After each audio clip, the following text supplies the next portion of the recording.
Vaya hasta el capítulo 5, por favor.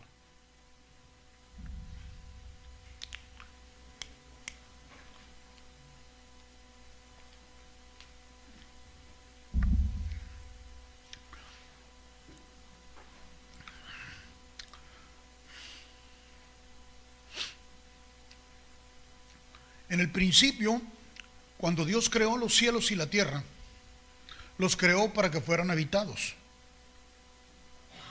No los creó solamente para que estuvieran ahí. Creó al hombre a su imagen y en su propósito era que el hombre fuese semejante a él.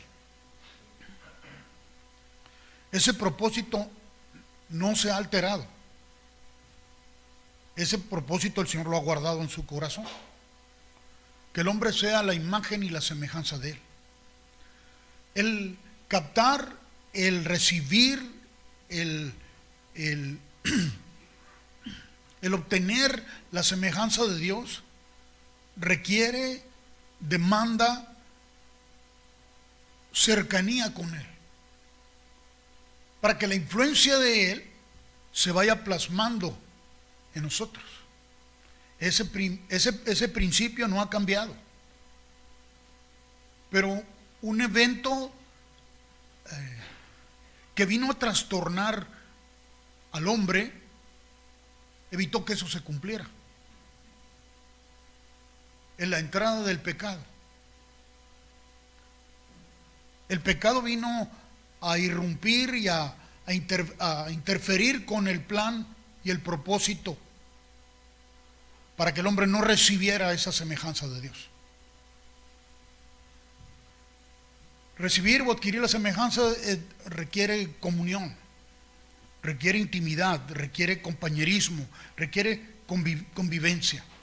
Entonces, el pecado que entró vino a disruptar ese plan original. Pero el propósito no ha cambiado, sigue siendo el mismo. Sin embargo, el hombre optó por rechazar el gobierno de Dios. Porque Dios creó al hombre para trabajar con él, para tener compañerismo con él.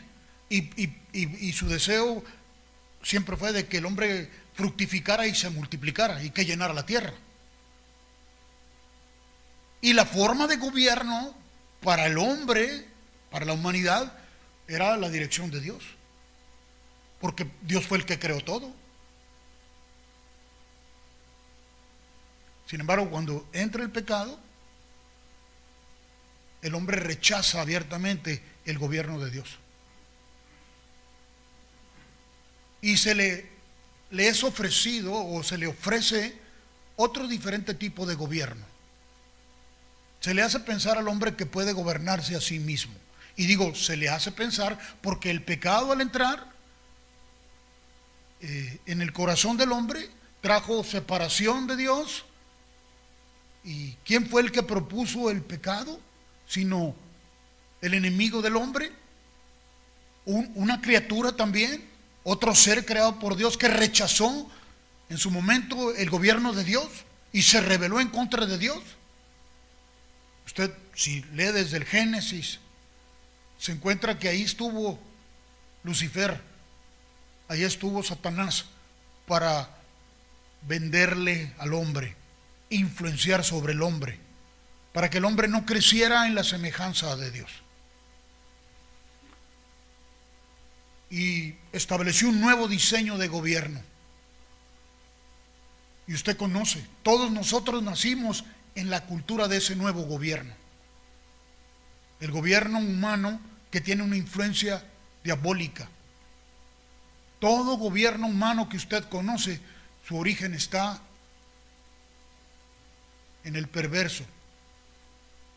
Dice, pero son malas nuestras autoridades. No me refiero a las personas que están en los lugares de gobierno el día de hoy. Me refiero al sistema que se nos implantó. Un sistema de gobierno religioso, porque eso sí, el hombre como ser creado por Dios tiene necesidad de tener comunión con un creador. Entonces, el diseño de la religión vino del mismo Satanás, para que el hombre tuviera una forma de comunicarse con alguna forma de una deidad. Pero esa deidad ya no iba a ser Dios, sino ahora Él. La religión no es un diseño de Dios, es un diseño diabólico. Todo sistema religioso no tiene su origen en Dios.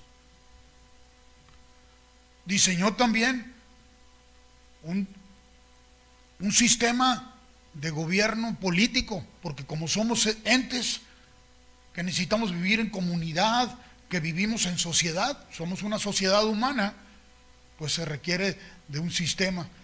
Así que el sistema político que nosotros conocemos tiene su origen también ahí. Porque el sistema político que nosotros observamos no tiene en cuenta a Dios para las decisiones. Tiene en cuenta a los criterios humanos. Y también como sociedad de consumo que somos, porque somos una sociedad de consumo, tiene un diseño, un sistema de financiero con el cual operar.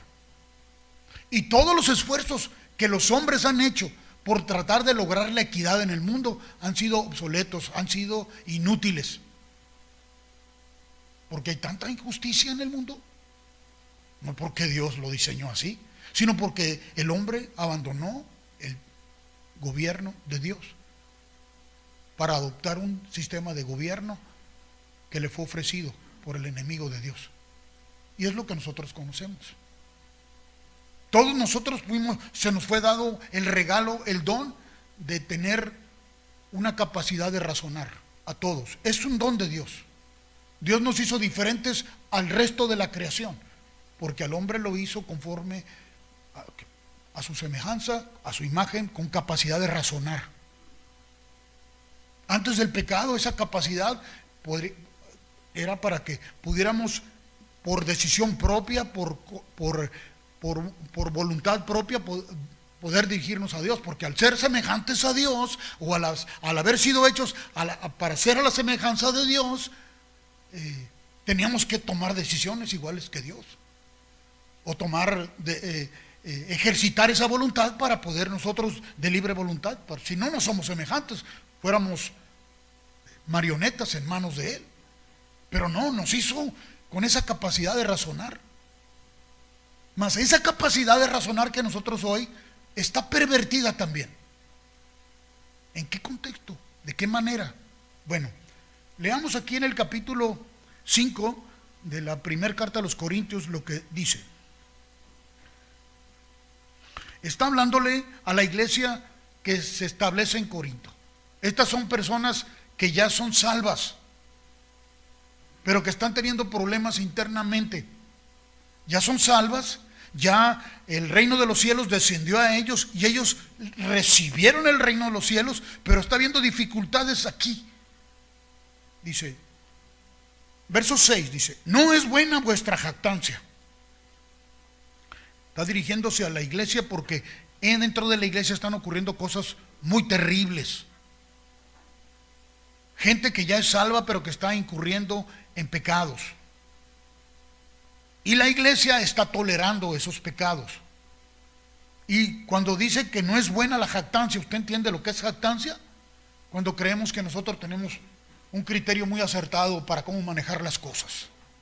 Si nos dejamos persuadir de que nuestros criterios son los correctos para saber cómo tratar con cada situación y no tomemos en cuenta a Dios, ya estamos cayendo y nos estamos deslizando. Y la iglesia está ocurriéndole eso. Dice, no es buena la jactancia que están manifestando ustedes. ¿No sabéis que un poco de levadura leuda toda la masa? O sea, era poco lo que estaba afectándoles, pero estaba afectando. La levadura que se refiere aquí son a los criterios que están ejercitando ellos ahí, ya como creyentes. Limpiaos pues de la vieja levadura, dice. Está hablando de gente que ya es salva, en la cual todavía hay levadura. Entonces, eso ya nos atañe también a nosotros, porque como gente que hemos sido salvos, ¿verdad? ¿De qué fuimos salvos? ¿De qué nos hizo salvos el Señor? Pues del pecado de esta generación, de los criterios de esta generación, ¿verdad? Nos hizo salvos para ahora habitar en el reino de Él, el cual descendió a nosotros. Dice, limpiaos de la vieja levadura para que seáis nueva masa, sin levadura como sois. Nos hizo para que fuéramos nueva masa, sin levadura, vieja. Dice, porque nuestra Pascua, o sea, nuestro Redentor, que es Cristo, ya fue sacrificado por nosotros. Ok, ese es un acto ya consumado, ya Cristo hizo esa redención, nosotros ya recibimos esa salvación, pero aún permanece la levadura, dice. Límpiense, quítense eso. Así que celebremos la fiesta, no con la vieja levadura, ni con la levadura de malicia y de maldad. Vieja levadura y levadura de malicia y de maldad. Dice así su Biblia. Ok. En dos maneras, dos formas la levadura: la vieja y la de malicia y de maldad. Dice, sino con panes sin levadura, de sinceridad y de verdad. Entonces, limpiarnos de la vieja levadura, una, y limpiarnos de la levadura de malicia y de maldad. ¿Disiernes? ¿Entiendes lo que es la vieja levadura? ¿Disiernes? ¿Entiendes lo que es la levadura de malicia y de maldad? ¿Entiendes la diferencia? Porque no lo sintetices, diga, la levadura es la levadura. No, espérame. Hay levadura vieja y hay levadura de malicia y de maldad. No está diciendo que es solo una. ¿Cuál es para ti la vieja levadura? ¿Y cuál es para ti la levadura de malicia y de maldad? Todos ustedes creo que conocen, saben lo que es la malicia, ¿verdad? Oh. Y la maldad, ¿verdad? Pero, ¿cuál es la vieja? No voltee a ver a su señora. ¿Cuál es la vieja levadura? Y dice, usted fue creado como un ente pensante por Dios. Dios lo hizo a usted un ser que pueda razonar. Pero una vez, cuando usted nació, esa capacidad de razonar no fue instruida por el gobierno de Dios. Usted desarrolló lo que llamamos comúnmente sentido común, ¿verdad? Y respondemos a casi todo conforme al sentido común. Pues está leudado por la levadura de la formación que usted recibió. Y no estoy hablando de criterios de maldad, no estoy hablando de criterios de malicia. Estoy hablando simplemente de que la capacidad que usted tiene, ese culto racional que usted tiene, la tendencia natural es a operar conforme a lo humano y no conforme a Dios. Es su humanidad. Y no estoy hablando del pecado aquí, porque ya es usted nació de nuevo, es una nueva criatura, ¿verdad? Es salva, pero que todavía guarda una humanidad que instintivamente busca razonar. Fíjese lo que nos dice la Escritura. Vaya conmigo al Evangelio de San Mateo, capítulo 5.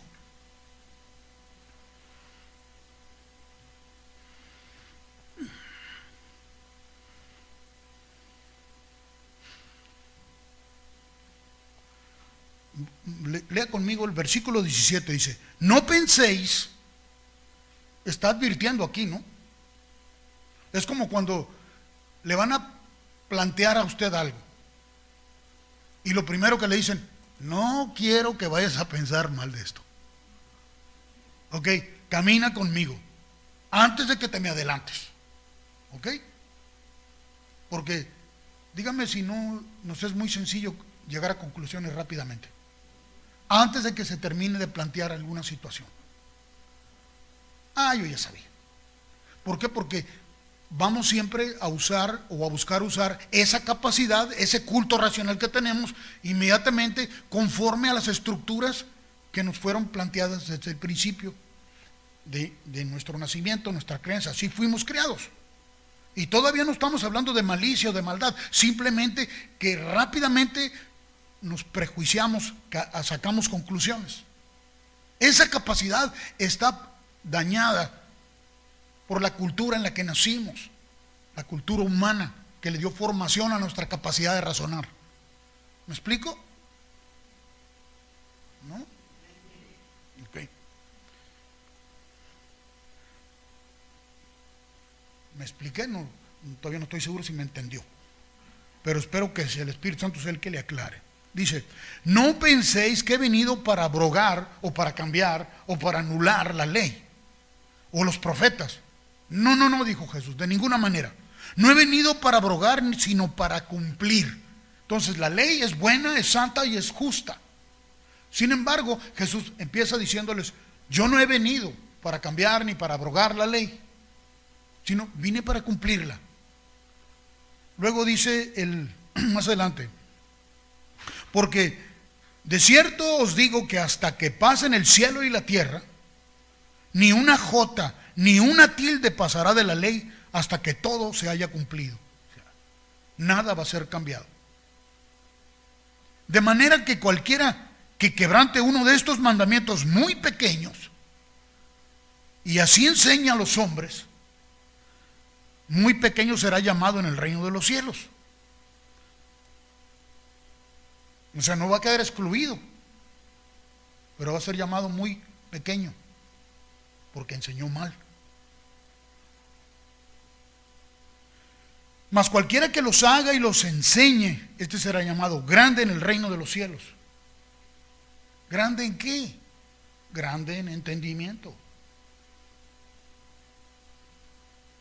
Porque os digo que si vuestra justicia no fuere mayor que la de los escribas y de los fariseos, no entraréis en el reino de los cielos. O sea, no vas a poder operar en el reino de los cielos. Entrar en el reino de los cielos es moverte conforme a la voluntad de Dios. Quisieras operar aquí hoy tú, donde tú te mueves, en la esfera que Dios te ha puesto. Moverte conforme a los criterios humanos o a los criterios del reino. Dios diseñó para ti que operaras en los criterios del reino, siempre. Así que, dice, si nuestra justicia, o sea, si las obras, si la manifestación de lo que hacemos no es mayor que la de los escribas y fariseos, porque ellos decían, pero no hacían, ¿verdad? No entraréis, nunca vamos a poder operar en el reino de los cielos. Ese reino de los cielos está en nosotros y lo que busca es inspirarnos para hacer conforme al reino de los cielos, no conforme a nosotros. Pero necesitamos nuestro culto racional y reflexionar en los criterios del reino de los cielos y aceptarlos para actuar, para movernos en ellos. No quiere solamente jalar los hilos y manipularte Dios. Él quiere que tú estés consciente. Pero si desde el principio nuestro culto racional no es transformado, se va a ejercitar nada más conforme, vamos a tratar de aplicar los principios del reino, pero conforme al culto racional contaminado. Dice, y aquí da un ejemplo el Señor, dice, oíste que fue dicho a los antiguos, no matarás. ¿Recuerdas ese principio ya? El Éxodo, no matarás. Eso no se va a abrogar. Y cualquiera que matare será culpable de juicio. Pues es lo que dice la ley. Eso no se va a abrogar. Sin embargo, fíjese lo que dice Jesús. Pero yo os digo, caray, entonces más allá de la ley hay algo más. Sí. Yo os digo, aquí entra otro culto racional diferente. Que cualquiera que se enoje contra su hermano será culpable de juicio. ¿Cómo? ¿Cómo es esto? Entonces no solamente es el no matarás, ¿no? ¿Qué sucede? Si yo me enojo contra mi hermano, soy culpable ya. ¿De qué? De juicio. ¿Quién es el que me enjuicia?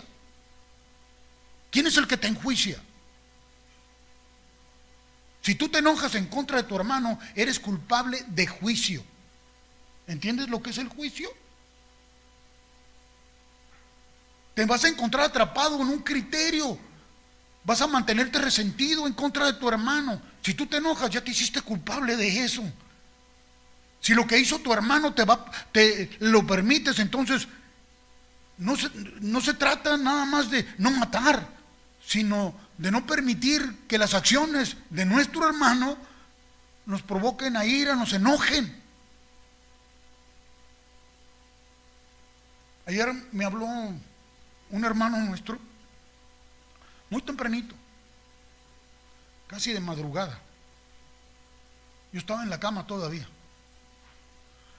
Y estaba leyendo, estaba en ese momento, el Señor había estado trayendo una reflexión, era como las 5:30, y estaba leyendo en las genealogías.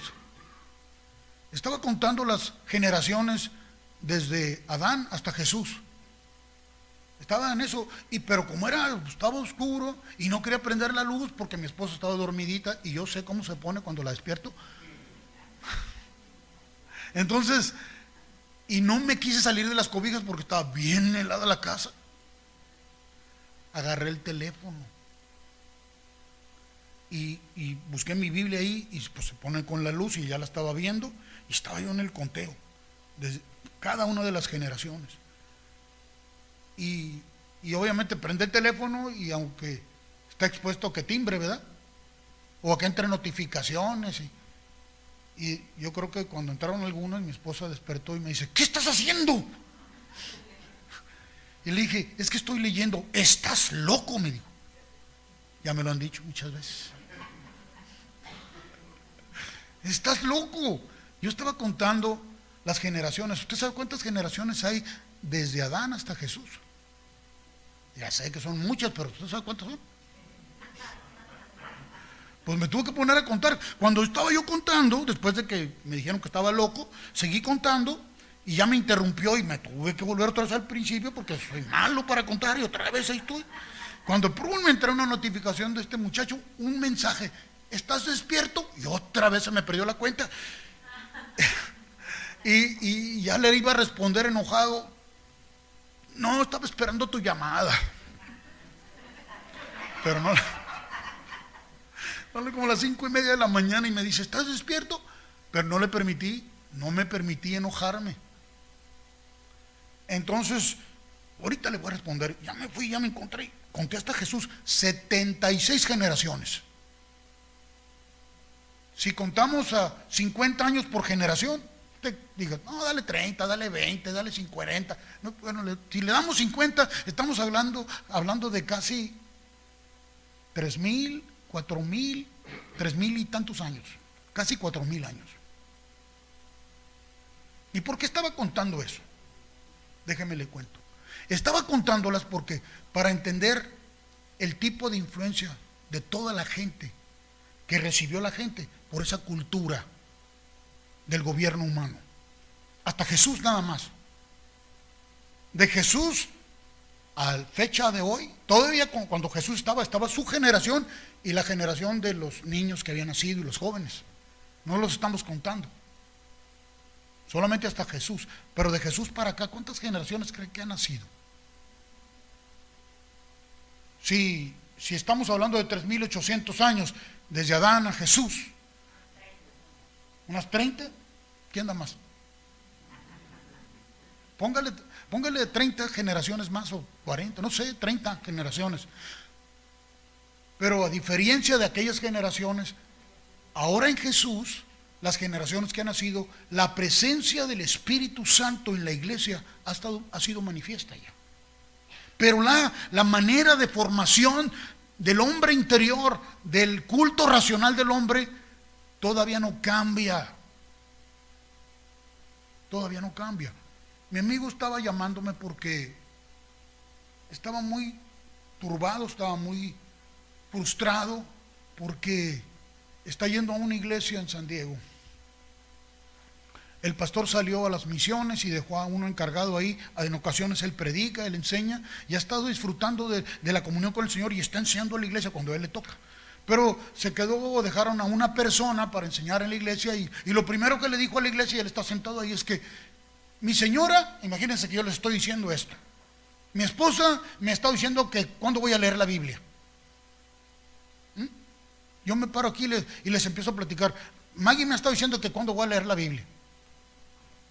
Y ya estoy leyéndola de 5 a 10 minutos diarios. Imagínense que yo le digo eso a usted. Me corre, ¿verdad? Estaba frustrado, no sabía cómo responder. Y me dice, sí, es que me siento así, me siento muy agüitado, porque ¿cómo pues? Parece que estamos avanzando y de pronto, hoy un retroceso, no tenía nada para compartir de parte de Dios. El pastor lo dejó. Y él anda allá en las misiones y aquí, todos por sin ningún lado nosotros. Frustrado. Y no sé qué hacer, me dijo. Le digo, bueno, para empezar, primero tranquilízate. No hay nada que tú puedas hacer. Pero si te tranquilizas en Dios, pones atención a Dios. Porque si respondes así o tratas de hacer algo así, por la frustración que sientes o la indignación que sientes por el tipo de evangelio que se está predicando, no vas a ser más que un instrumento en las manos del enemigo para causar división internamente en la iglesia. ¿No sabes qué hacer? No sé qué hacer. Bueno, sí sabes qué tienes que hacer. Que cállate la boca y escucha al Señor. Ay, dice, sí. Porque cuando nuestra alma está agitada, nuestro culto racional está procesando las cosas, dice, ¿por qué esto? ¿Por qué esto? ¿Por qué aquello?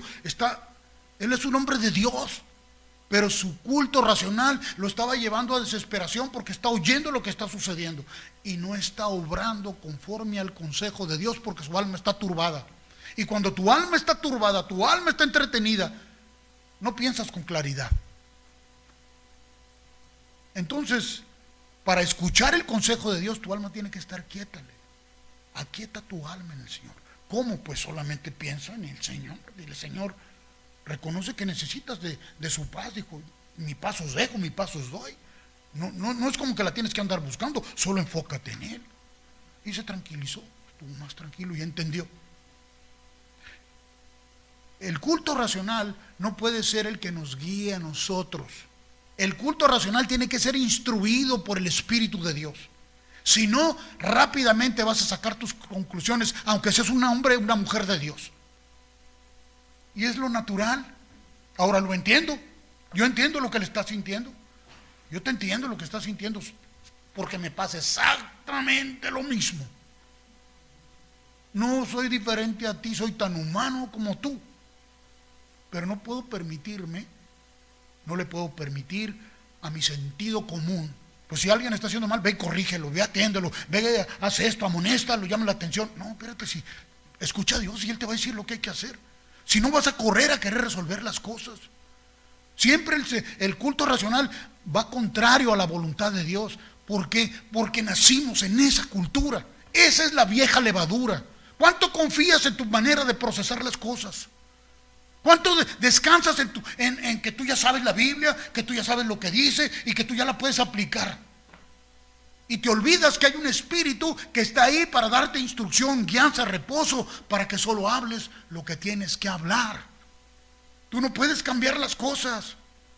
El único capaz de hacerlo es Él. Y mire, lleva 2000 años tratando con su iglesia y en cada generación las personas seguimos siendo iguales, así que sigue trabajando y de generación en generación ha llevado a hombres y a mujeres a que estén solamente atentos a Él. Por eso es que hemos recibido un evangelio puro nosotros, porque ha habido gente ya de Dios que tuvo que pasar por ese proceso y que digo, Señor, solamente lo que tú digas, eso voy a decir.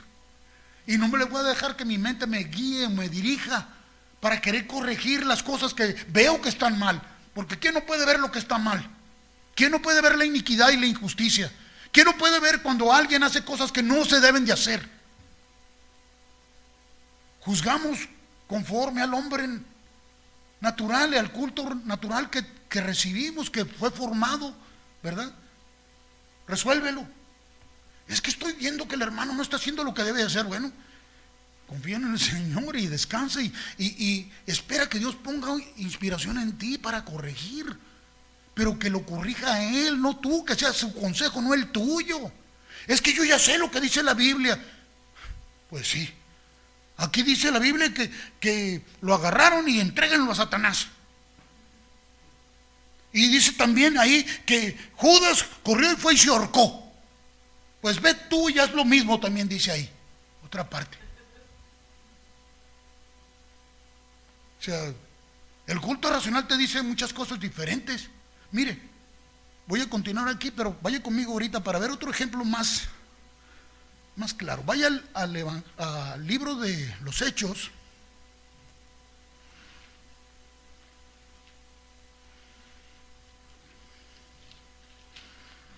Capítulo 9. Si ha leído el libro de los Hechos, que espero ya lo haya hecho, no una, sino varias veces. Usted recuerda que Saulo de Tarso era un hombre que estaba muy apegado al sistema religioso de sus días.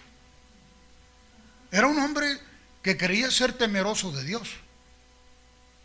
La religión era su sistema favorito. En él operaba en el sistema religioso del mundo. No operaba en el espíritu. Pero Dios lo escogió. Dios lo escogió. No porque era el más preparado espiritualmente. Lo escogió para mostrarnos un ejemplo. Que no importa qué tan religioso pueda ser alguien, Dios puede hacer una obra con él. Él puede lograr su propósito, no importa qué tan religioso sea.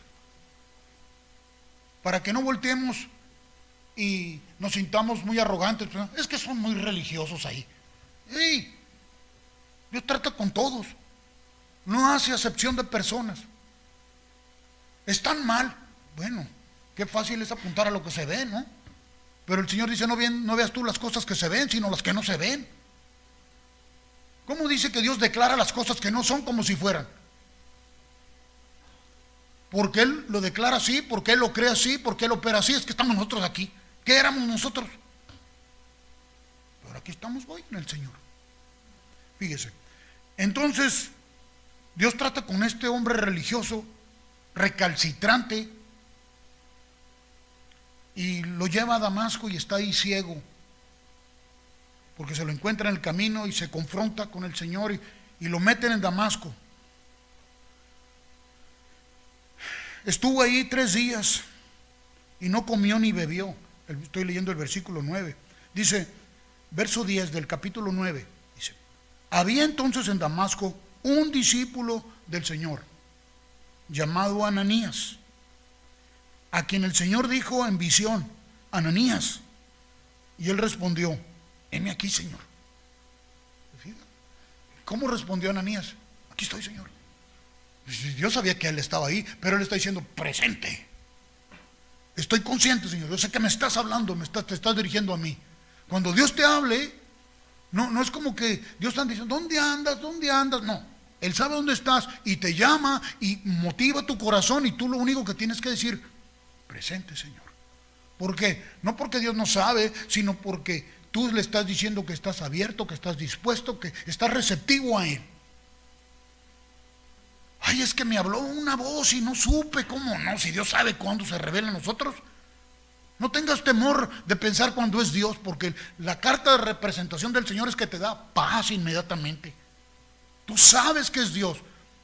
Dios se asegura que tú sepas. Pero cuando le hables a tus hermanos digas, ay no, es que me da pena decir que Dios me habló, van a pensar que soy muy arrogante. Pues si Dios te habla, ¿no? Dios te habla, Él habla con sus hijos, ¿no? No tengas temor, no te andes jactando. Pero si te habla, a mí me habla. Y yo hablo con Él, y Él habla conmigo, y me ministra de continuo, y estoy atento, y no tengo temor de decirles, el Señor me está ministrando y me está diciendo. Y a veces digo las cosas y salen aquí de pum, y ni las pensé. Ni las pensé, pero no me importa, porque yo sé que el culto racional de Dios tiene más sentido que mi culto racional. Ya después yo las empiezo a digerir, ¿verdad? Como el día que de pronto nada más me salió, ninguno de ustedes puede hacer la voluntad de Dios, ni yo la puedo hacer. Y entonces ellos se me quedaron viendo así como, está loco de veras. Pero es cierto, cuando lo dije no lo pensé, simplemente lo dije. ¿Por qué? Porque es la verdad. El único capaz de hacer la voluntad de Dios es Dios. Lo que a ti te fue dado es solamente aceptar esa inspiración y obedecerla. Porque si tú crees que tú la puedes hacer, entonces ¿para qué queremos a Dios? Ya te tenemos a ti aquí. ¿Me explico? Pero esas cosas no se razonan con el culto racional. El culto racional es instruido por el Espíritu de Dios para entender esto. Entonces, había en Damasco un discípulo llamado Ananías, a quien el Señor dijo en visión, Ananías, y él respondió, heme aquí, Señor. Y supo. Y el Señor le dijo, levántate y ve a la calle que se llama Derecha. Busca en casa de Judas a uno llamado Saulo de Tarso, porque he aquí él ora. Y ha visto en visión a un varón llamado Ananías. O sea, ya vio a un tal Ananías en una visión que yo le llevé, que yo le di. Ya le avisaste, Señor. Ya le avisé. ¿Y qué pasó? Dice, entra y le pones las manos encima, pero sin coraje, ¿verdad? Para que recobre la vista. Y fíjese el sentido común. El culto racional de Ananías inmediatamente se hizo manifiesto. Entonces Ananías respondió, Señor, yo he oído que de muchos, yo no lo conozco, pero ya muchos me han dicho que este hombre muchas cosas malas ha hecho a todos los santos en Jerusalén, Señor. Ya le había llegado la noticia de la fama de Saulo. Digo, Señor, ¿estás seguro? Señor, yo ya oí todo lo que ha hecho. ¿No es lógica? ¿Eso no es el sentido común? ¿No había oído de lo que había hecho, todos los males que había hecho Saulo? Ya había oído. Y luego de pronto Dios le dice, quiero que vayas y le ponga las manos encima.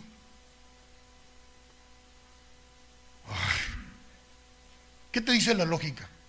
¿Eres tú, Señor? ¿Eres tú? No, le dijo, Señor, yo oí que este hombre ha hecho muchos males. ¿Estás seguro que quieres que vaya para allá? Y aún aquí, dice, aún aquí tiene autoridad de los principales sacerdotes para prender a todos los que invocan tu nombre. No me pongas en aprietos, dame una tarea más fácil, Señor. Chas gacho. ¿Se fija el culto racional? Era un hombre de Dios. Y su manera de pensar, él ha tomado la palabra como el fundamento de su vida. Conoce al Señor, sabe cuándo es el Señor. Y todavía cuando el Señor le dice, quiero que vayas a hacer esto, va porque va en contra de todo lo lógico.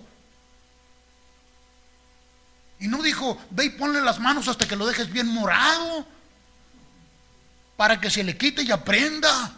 Exhórtale y dile la clase de bicho que es religioso. No le dijo que hiciera eso. Quiero que vayas, pongas las manos sobre él para que recobre la vista. Y Ananías escuchó el culto racional de Dios. El Señor le dijo, ve. ¿No está viendo rebeldía en Ananías aquí? Lo que está viendo simplemente es lo que hay ahí. Y Dios lo quiere que se dé cuenta. Quiere que se dé cuenta que hay cosas que le estorban a él. Para que solo aprenda a depender en lo que Dios le dice. Si Dios me dice que dé un paso y está el precipicio ahí, Mire, cuando yo empezaba a caminar, cuando el Señor me decía que hiciera algo, yo le decía, Señor, ¿eres tú, Señor? ¿Estás seguro que quieres que haga eso?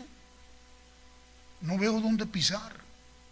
Muchas veces el Señor me dijo, tú da el paso y va a haber algo sólido ahí para cuando tu pie llegue ahí, aunque tú no veas nada. Y me he acostumbrado a caminar así. El Señor me ha acostumbrado a eso. Ha sido su perseverancia conmigo. No porque soy más ducho que nadie, no porque soy mejor que nadie, sino por la perseverancia de Dios. No me confío de mí mismo. El Señor me ha enseñado a no fiarme de mi propia prudencia. Me ha enseñado que el culto racional mío necesita estar apegado al de Él. No quiere que deje de razonar. No, de ninguna manera. Él no quiere que yo deje de emplear el culto racional, pero quiere que se renueve eso, porque está moldeado conforme al mundo. Vuelva allá conmigo en Mateo, capítulo 5.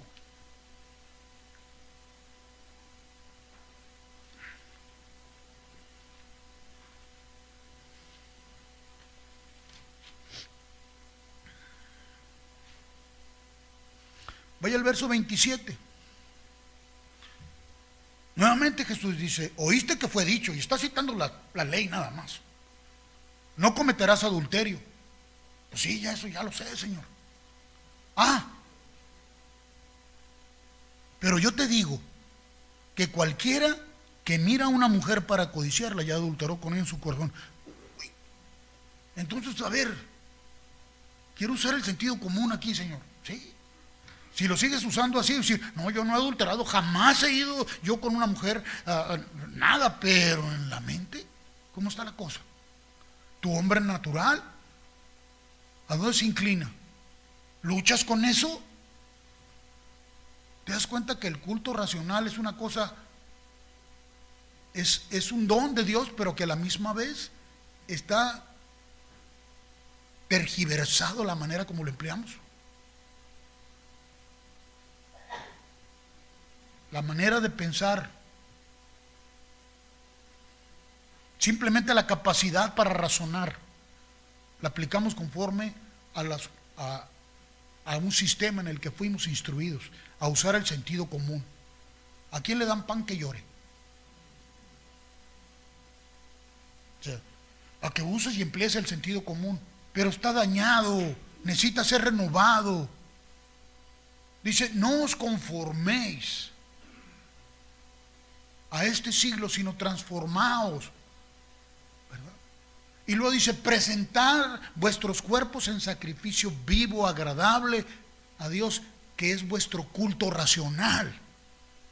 El culto racional es simplemente esa capacidad que tienes de razonar, es de Dios, es un don, pero te sirve, lo necesitas, pero está maleado. Ahora, ¿qué necesitas?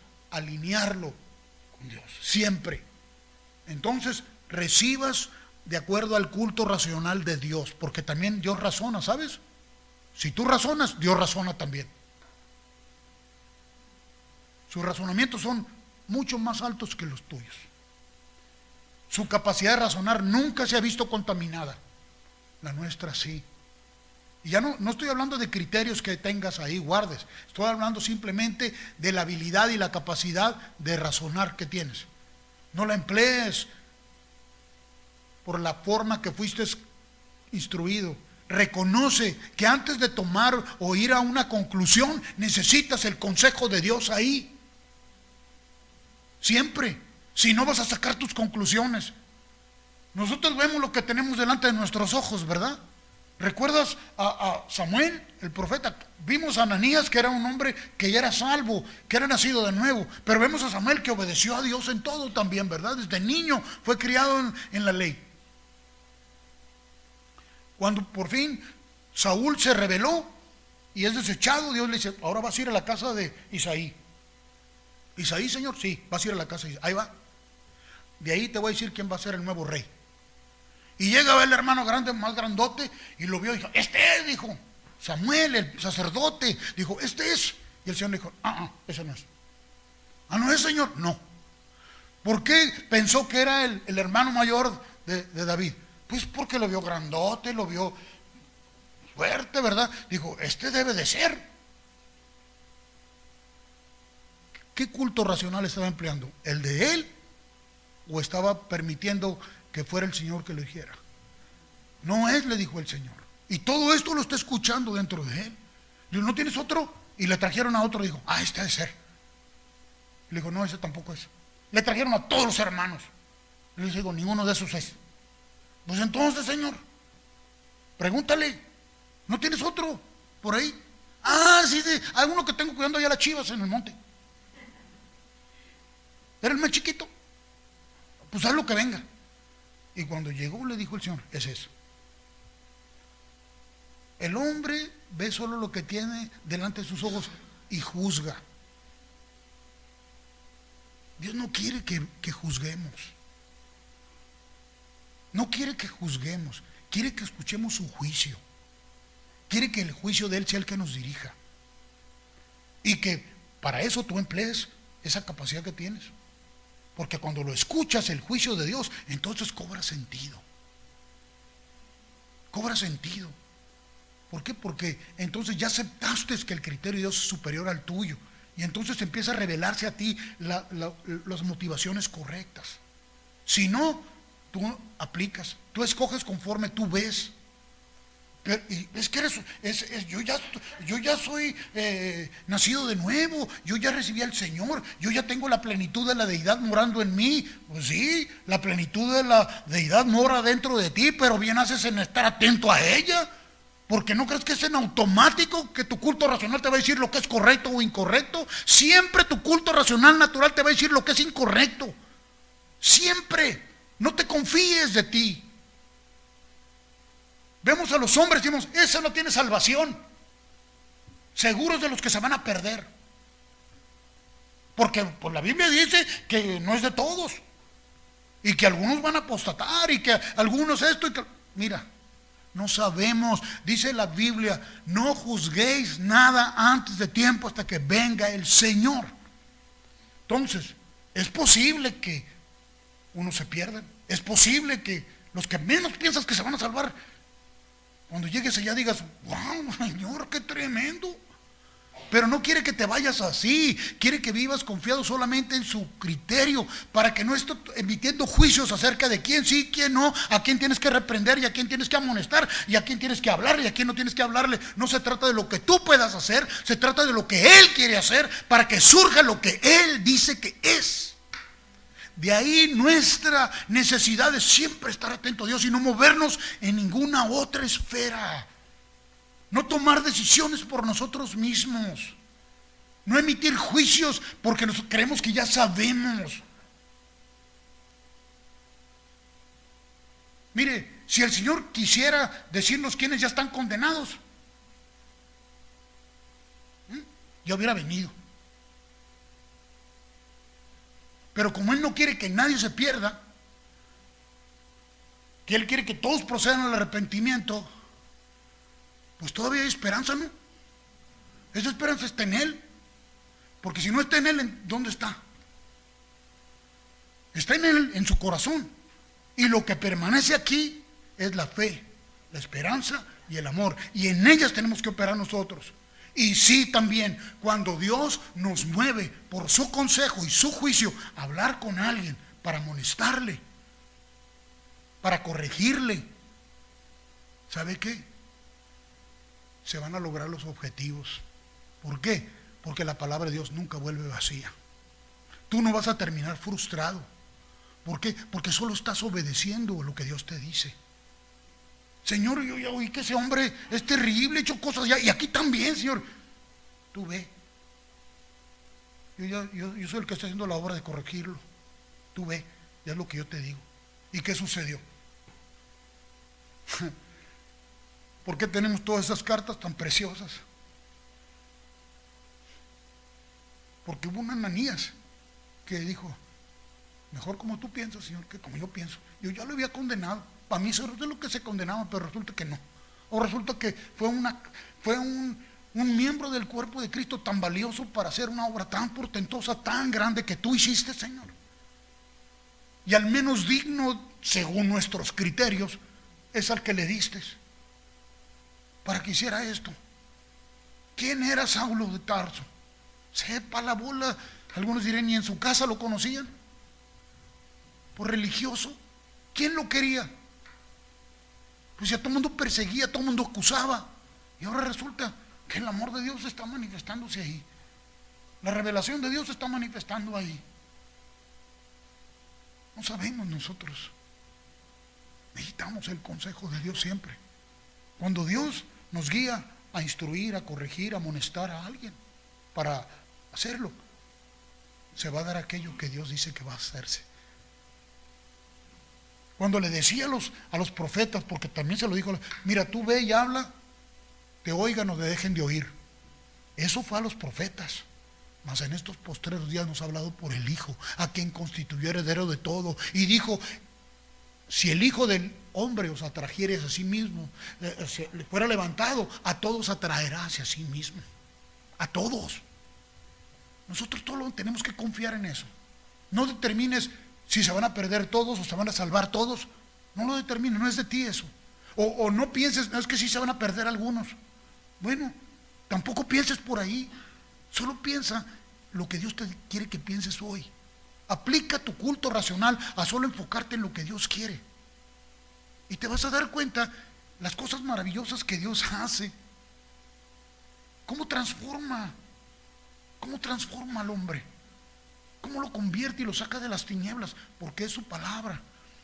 Cada reprensión, cada amonestación que el Señor hace, siempre lleva un matiz de gracia, de misericordia, de amor, de esperanza, de fe. Y el hombre que está perdido, el impío, se vuelve al Señor. Y el hermano que anda desviado, se vuelve al camino. Porque Dios lo hace. Nunca deja de ocurrir lo que Dios dice que su palabra hace. Nunca. Nosotros decimos, ya le hablamos, ya le dijimos, ya lo reprendimos y no quiere hacer caso. Pues no, pues lo estás haciendo tú. Cuando Dios lo hace, hasta los muertos resucitan. O sea, date cuenta cuánta necesidad tenemos como cuerpo, como miembros, como iglesia, de andar solo en el consejo de Dios y hacer solo lo que Él nos dice. Pon atención al Señor. Oíste que fue dicho, pero yo te digo, oíste que fue dicho, amarás a tu prójimo como a ti mismo y aborrecerás a tu enemigo. Pero yo te digo, ama a tus enemigos, haz bien a los que te hacen mal. ¿Y cómo vamos a hacerlo? Ay, pues me lo voy a querer ganar, me lo voy a barbear. No, hacer bien es hacer nada más lo que Dios dice que hagamos. Si no, al rato terminas ahí de barbero de quien no debes. O terminas queriendo hacer esfuerzos y te frustras porque no ves los resultados, porque lo estás haciendo tú. Haz solo lo que Dios te dice. No, pero es que estoy haciendo el bien. No es bien hacerle algo por alguien que Dios no te está diciendo que lo hagas. Es bien hacer algo a alguien solo cuando Dios te dice que hagas específicamente lo que tienes que hacer. Si no, terminas cansado, desgastado. Ya hice, ya le di por aquí, le di por allá y no ocurren los resultados que espero. Pues no, porque los estás esperando tú. Dios no está esperando a ver si ocurre algo con su palabra. Él sabe que su palabra produce resultados. El asunto es que nuestra conexión no está siempre enfocada en Él. Y no se me duerman.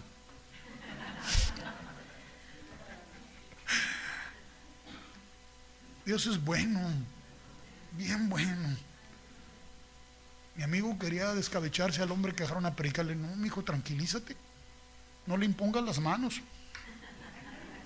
Date tranquilo. Confía en el Señor. Pero es que el pastor anda ya de misionero y aquí se está acabando la obra. Digo, mira, si él no está haciendo lo que Dios dice, también él va a dar cuentas de eso.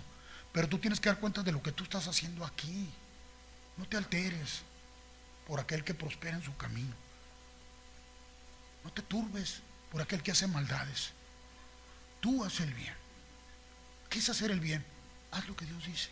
Escúchalo y haz así como te dice. Es tan sencillo. A mí me dijo, después de 25 años, me dijo, todo lo que has aprendido en estos 25 años a hacer, nada de eso quiero que hagas aquí. aquí nada más haz lo que yo te diga. Y yo le dije, zorros, jefe. De eso se trata. ¿Y sabe qué? Yo le dije sí, pero he metido la pata porque a veces mi culto racional me dice que haga otra cosa. Y he pagado el precio. ¿Sabe qué? Le tengo que llorar. He llorado porque me he dado cuenta de que me he equivocado. No porque me he equivocado, sino porque no presté atención. Y me da mucha tristeza.